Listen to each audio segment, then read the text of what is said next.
Raila Duong. Beno wacha ka juma mokalo, nowacho ni wuoche Raila Duong ok do soe tiende marome. Kata kamano, owacho ni nobiro gi wuoche ne.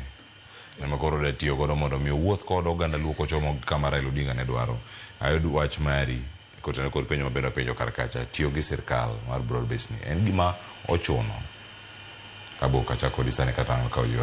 Awacho kama tiyo gi sirkal kora ta nyalo wacho ni nyalo bedo no chuno. Gimomiyo en ma any political party miloso agenda ne maduong' en mondo los sirkal. Onge political party miwacho ni wan koro party wani kawuono waloso wadwa bedo opposition, wadwa pingo sirkal, wadwa timo kata joma loso kiosk ni gina giloso kiosk moko ni party gimbe gidwaro no wuog ni en party leader kien chairman mondo pod ne kata parastatal moro cham. Number 1, ODM party no losi kendo nen chama maduong' kabisa. No kwal kochwa ne wadoke street kendo ne late kabisa. To wasekelo reforms mang'eny e Kenya ka. Wasegore. Kendo tire seche makwa gore to jomoko wacho ni joluo chendo. Gini ng'eni ODM ka gineno to gineno Such Raila giwacho ni mano mar joluo. To ok ging'eni ODM party ok en chama joluo kende. Sama wadhi street nyocha giwacho ni joluo chendo. Ka waselokelo lokruok ma gimoro biro makoro nego beni wadonje sirkal gigwewa oko ikwalo kuchwa wadoke street. Koro wang' ni jakom nyo change strategy. Wabedo wise. Watieko ni itwa negotiate gi government wadonjo. Gimomiyo nyalo kwayo jodala wan wabede sirkal. En number 1, the kind of development mwayudo sama wane sirkal. Sama jakom nomosore go Uhuru Kenyatta ne waneno development manodonjo Kisumu City.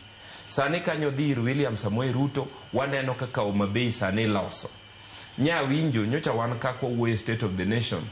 Gik makero nego ket mbele. Nya wuoye infrastructure. Kanya neno kaker ni e parliament. Nya neno nderni midhi losnwa e Nyanza. Magi nyalo mna team no. Yes, katibu yie ni kata une opposition to nego beno yudo development marom. But pok mibiro mi ka ine sirikal gi ka ine opposition beto pogore. Kasto ka wane opposition ni boydo kataka samoro gimaber biro to wabro timang'o wabro tamore. Then akwayo jowa madwaro ni mondo wadoge street. Doke street joluo seringo moromo. Jothurwa akwayo ng'ato kik wuondu nu doge street waseringo moromo. Ka nyithindwa osetho, owetewa osetho, nyiminewa osetho. Ng'ato kik wuondwa ni wachakwa doge street. Mae sa ma onego bed ni wagero chama wa kaka awache mokwongo wager ODM party obed party ma strong mondo wadhi wa negotiate go wabede sirkal. Gimomiyo awacho ni 2027 nyaka chuno wanwa support William Ruto.